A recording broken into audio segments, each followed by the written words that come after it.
nakita ko si Kuya Guard. Napituhan tayo dahil naglakad tayo sa grass.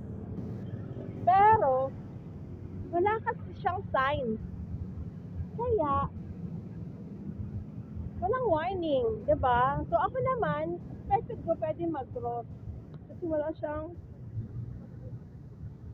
signage there. Pero okay lang, si Kuya naman guard ang papagalitan na rin ngayon. Okay guys, cross tayo ngayon sa kabila. Pwede na. Pwede na tayo mag-cross.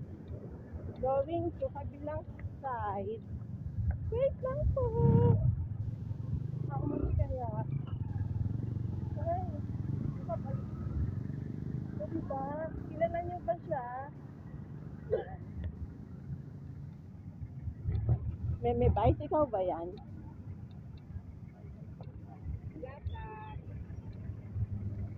Wala sa picture, panapin.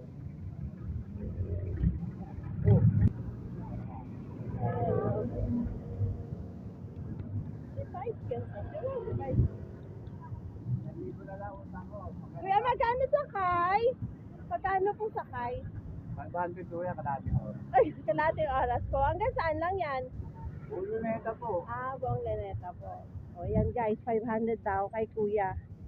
Kaya pag pupunta kayo dito, prepare your 500. Kalahating oras, sasakay kayo sa kabayo. Ayan, sa Kalesa. O, diba?